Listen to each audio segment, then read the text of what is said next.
513 Raja Poli itu mengirim utusan ke daerah Langka.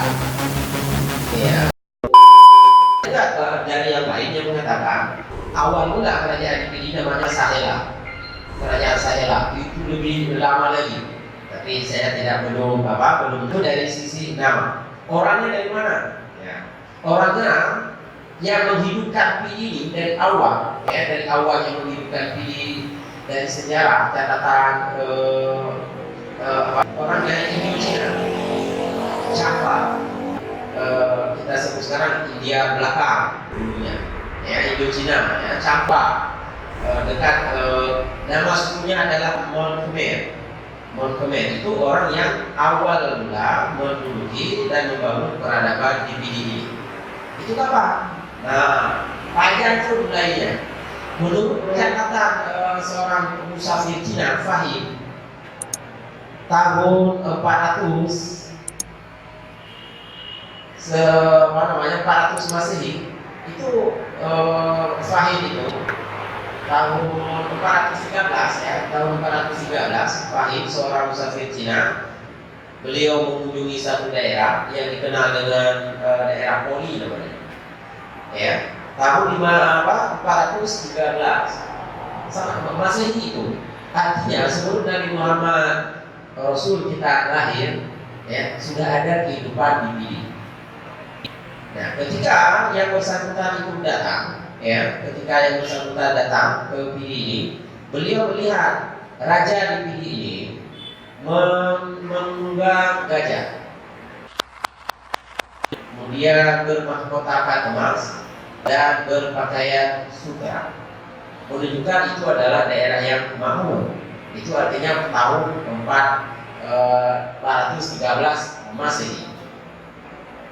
Itu tentang kehidupan catatan Cina. Cuma persoalannya kalau seperti Pasai, Samudra Pasai itu kan ada catatan di Gunung Matuta atau Bangkokolo. Catatannya masih ada, bisa ditulis sekarang. Tapi persoalan Fahim ini, nah, ini perlu ditelusuri kembali dengan Tiongkok, ya. Dan yang menariknya tahun 513 Rasulullah belum lahir, ya. 513 Raja Poli itu mengirim utusan ke Tiongkok. Itu dalam catatan dari H.M. Zainuddin di dalam buku Bunga Rampai Aceh. Nanti bisa ditelusuri kembali. 513 Raja Poli ini sudah mengirimkan utusan ke Tiongkok. Nah, kemudian kuala yang maju pada saat itu adalah menurut H.M. Zainuddin itu adalah Kuala Bate, Genting. Kuala Genting Bate. Bate itu arah barat. Ya, Genting itu artinya kuala dan pelabuhan Pulau di PDI, itu Genting. Kemudian agama pada saat itu adalah di Aceh. Beliau melihat musafir Cina melihat ini Buddha Mahayana. Buddha Mahayana itu aliran Buddha yang berkembang dari India. Artinya sama dengan ini sudah ada kontak budaya, kontak agama, kontak peradaban dengan dunia luar Aceh. Itu di tahun 413 itu, kemudian 513 Aceh PDI Poli ini, Raja Poli mengirimkan utusan ke Tiongkok. Ini menunjukkan bahwa sudah ada hubungan internasional. Ya, kemudian kita lihat lagi dari sisi nama sudah tadi, ya. Kemudian nama raja juga dikenal di PDI dulu dengan Syahir Buli. Nama raja sekaligus menjadi nama daerah, Syahir Buli ataupun Syahir Poli, ya. Syahir Poli dan Syahir Doli. Ini adalah nama-nama dalam bahasa Sanskerta. Itu lihat dari sisi sejarahnya. Kemudian yang hal lain yang dapat kita telusuri dari sisi itu semua adalah PDI ini dulu namanya Kerajaan Poli itu. Dari Kerajaan Poli ini pecah menjadi Kerajaan Indrapuri. Di mana Indrapuri? Aceh Besar sekarang. Kemudian pecah juga menjadi Kerajaan Indrapatra. Di mana juga di Aceh Besar. Pecah lagi menjadi Indrapura. Di mana di Aceh Besar. Sama dengan sebelum kerajaan di Aceh Besar itu berdiri, maka lebih duluan kekuasaan di daerah Semenanjung ujung Pulau Sumatera ini adanya di PD. Maka kenapa PD ini selalu menjadi menarik di Aceh? Karena memang jauh sebelumnya pusat kerajaannya adalah di PD. Gajah, Kerang Aceh. Tapi kita kan lagi-lagi di dalam polis kami tidak bisa mengklaim seperti itu karena tidak ada objektif, ya kan? Karena kita bicara sama-sama PD akhirnya nanti kan. Di agamnya kita kurang nanti tidak catatannya seperti itu. Nah, saudara-saudara sekalian, setelah itu bicara semua, singkat saja. Awal mulanya agama di Aceh ini, apa di PD ini itu adalah Buddha tadi. Dan kemudian baru masuk agama Hindu, baru kemudian itu agama Hindu. Baik, selanjutnya dalam catatan sejarah apa yang kita kenal hari ini kerajaan Aceh Darussalam, ya. Baik, apa yang kita kenal kerajaan Aceh Darussalam, ya, yang didirikan oleh Ali Mulaya Syaihu itu pernah diluluhkan oleh kerajaan PD. Makanya ada pesan orang di sebelah Sarawak sana marah kepada orang di salah satunya memang kerajaan di sana itu pernah kita dituduhkan oleh kerajaan Pedir. Ya, kerajaan Aceh Darussalam yang kita kenal nantinya setelah kerajaan Pedir ini lemah, ya, Sultan Ali Mulaya Shah akan menaklukkan kembali Pedir itu.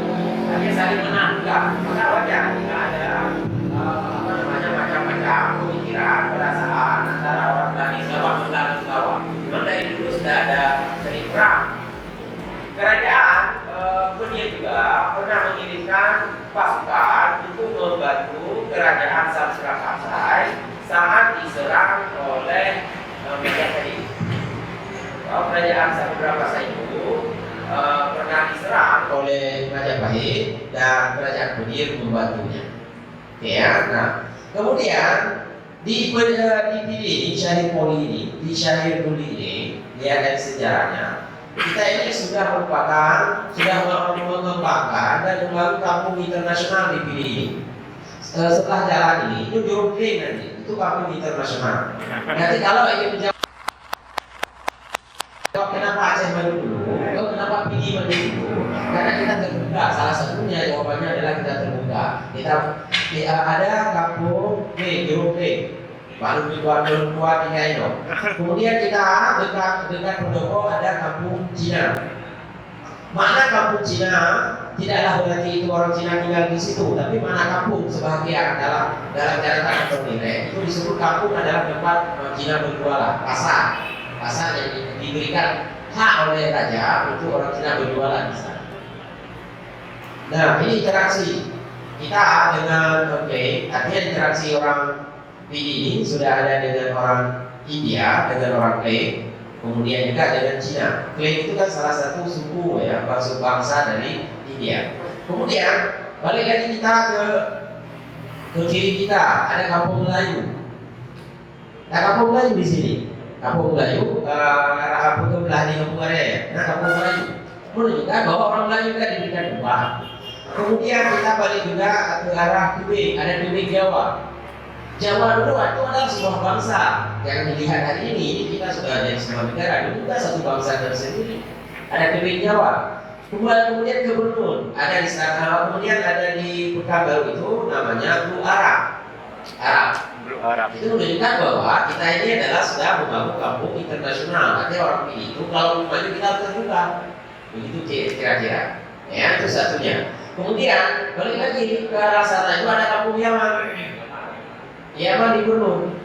Nah, Yaman di Gunung kemarin itu ada kunjungan Syekh Sulaiman Al-Faqih. Beliau sangat senang karena beliau orang Yaman, tahu di sini ada kampung Yaman. Menunjukkan bahwa interaksi budaya, interaksi ilmu, interaksi kita sudah lintas di dunia dan orang PD ini terbuka dan memberikan tempat untuk pendatang. Ya. Kemudian menarik, ya, kenapa orang India, orang Hindu di Aceh itu diistimewakan? Dalam kanun yang kita kenal dengan kanun Hukum Ta'ala disebut, selain orang yang beragama Islam tidak boleh tinggal di Aceh. termasuk dipilih tentunya nantinya, kecuali orang India, kecuali orang India yang beragama Hindu. Dalam kandung disebut hanya nilai urut yang lain agama Islam hanya nilai di Aceh yang termasuk dipilih, dan ini adalah bahagian daripada Aceh nantinya, kecuali orang India yang beragama Hindu. Artinya dalam kandung sudah disebutkan. Karena mengapa tadi kita lihat sejarahnya, orang India sudah bertahun-tahun tinggal di Aceh dan di Pidi ini.